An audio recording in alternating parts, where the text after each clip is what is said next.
মানে কুমড়োকে অনেকে কুমড়ি বলে, তা আমরা সব কুমড়ি টুমড়ি জানি না।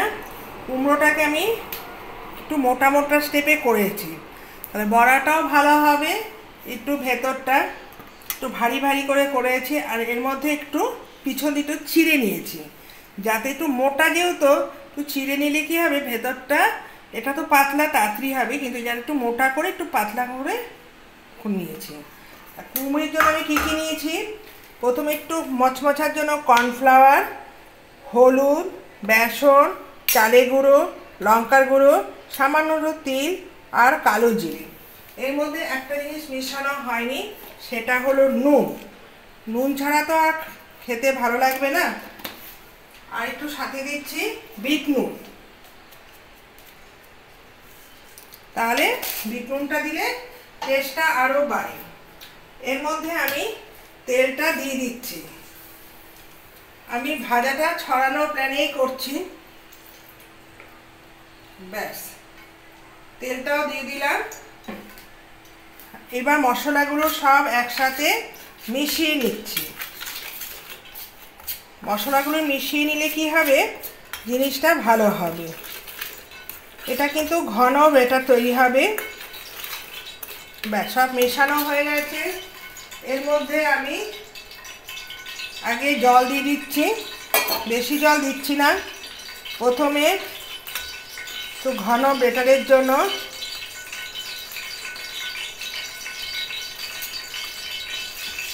আর এটাকে একটু রেস্টে রাখলে কি হবে, জিনিসটা সুন্দর ফুলে উঠবে। দেখো, একদম পারফেক্ট করে নিয়েছি। হ্যাঁ, এখানে একটু এটা হাতের সাহায্যে আমি পেস্ট করে নিচ্ছি।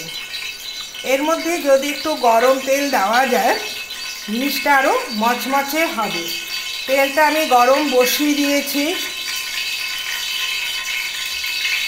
যেহেতু এর মধ্যে একটু পাতলা হয়ে গেছে, এর জন্য আমি কী করছি, আর একটু বেসন অ্যাড করছি, যেহেতু ঘন ব্যাটার না হলে টেস্ট হবে না। একটু যদি পাতলা হয় তার মধ্যে একটু বেসন দিতেই পারা যায়। দেখো, এর মধ্যে একটু গরম তেল দেব, তাহলে জিনিসটা কি হচ্ছে আর একটু হবে। আর আমার বেসনটা যেহেতু চালা ছিল, একদম ঢেলা নেই। আমি বেসন সবসময় মাঝে মাঝে একটু চেলে রৌদ্র দিই। অনেক সময় দেখবে ঘরে থাকা জিনিসগুলো পোকা এসে যায়, তা পোকা জিনিসগুলো তো খেতে ভালো লাগে না, দেখলেও মনে হচ্ছে ভালো লাগে না।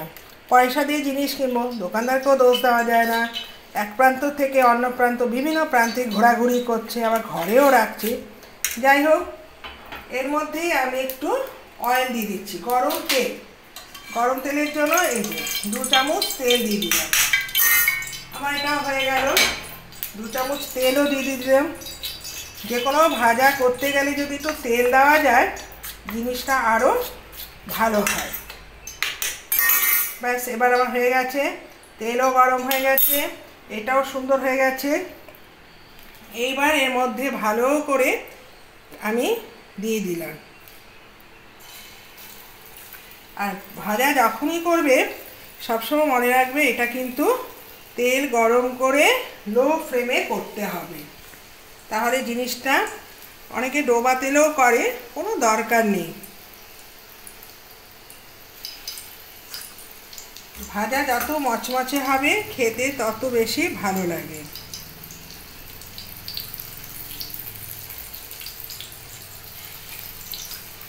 আমি একসাথেই দিয়ে দিচ্ছি, জায়গা আছে। কড়াইতে ভাজা করলে কি হয়, বেশি দেওয়া যায় না।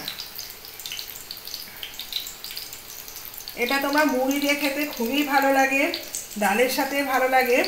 অনেক দেখছি সকালে ব্রেকফাস্টের সাথে কুমড়ো বড়া, একটু গ্রামের দিকে ওরা মুড়ি বেশি খায়, আর তার সাথে একটা সকালবেলা বাজারে চপ মুড়ি কিনে খায়। আমাদের এখানে সব চপ সকালে পাওয়া যায় না, কিন্তু গ্রামের বাড়িতে বেড়াতে গেছিলাম, ওরা দেখি সকালে ব্রেকফাস্ট বাড়িতে বানায়, আর না হলে বাজার থেকে চপ নিয়ে আসে। গ্রামের জিনিসগুলো বেশ ভালো। সকালে ওদের ব্রেকফাস্ট করতে হয় না, ওরা পান্তা ভাত এখন গরমের সময় রাত্রে আগের দিন রাত্রে ভাত করে রেখে দেয় জল ঢেলে, আর সকালে একটু ডালের বড়া আর লেবু দিয়ে বেশ সুন্দর খাবার খেয়ে নেয়। এইবার আমার তেলটা যেহেতু গরম হয়ে গেছে, এইবার ওপর দিয়ে আমি একটু ঘুরিয়ে ঘুরিয়ে দিয়ে দিচ্ছি। এক পিঠ ভাজা হয়ে গেলে এইভাবে এবার একটু গ্যাসটা বাড়িয়ে দিলাম, বেশি বাড়ানো যাবে না।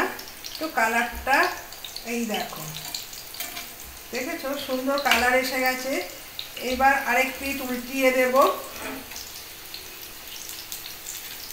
তাহলে কি হবে, এ পিঠ ও পিঠ উল্টিয়ে দিলে সুন্দর পারফেক্ট হয়ে যাবে।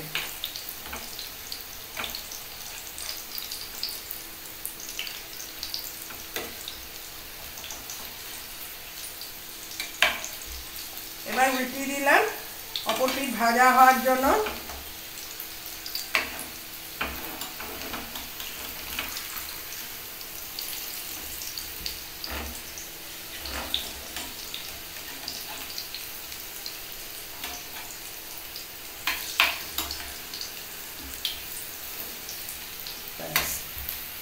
এবার কিছুক্ষণ আমাকে রাখতে হবে। এক পিঠ হয়ে গেছে, আরেক পিঠ আমার ভাজতে হবে। তারপরে ফ্লেমটা একদম কমিয়ে কিছুক্ষণ রেখে দেবে। দেখো কি সুন্দর লাল লাল হয়ে গেছে। এই তেলটা বেশি লাগে না, যেহেতু আমার চালের গুঁড়ো আর কর্নফ্লাওয়ার দিয়েছি, কারণ এটা বেশ মচমচে হবে। এটা তোমার মুড়ি দিয়েও খেতে পারবে। আজকে আমার রান্নার মধ্যে ছিল সিদ্ধ মুসুর ডাল সিদ্ধ, বেশি কিছু রান্না নেই, প্রচণ্ড গরম পড়েছে।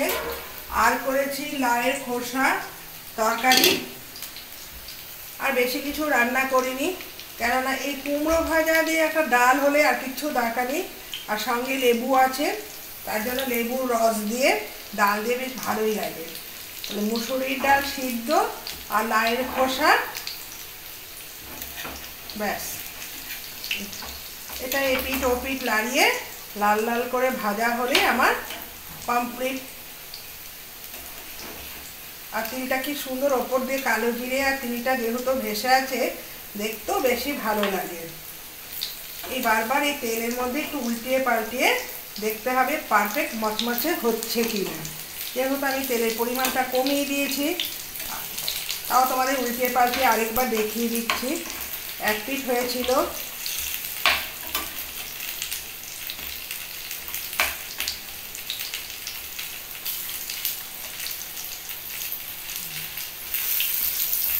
দেখো এখান থেকেই দেখিয়ে দিলাম কি সুন্দর কালার হয়ে গেছে।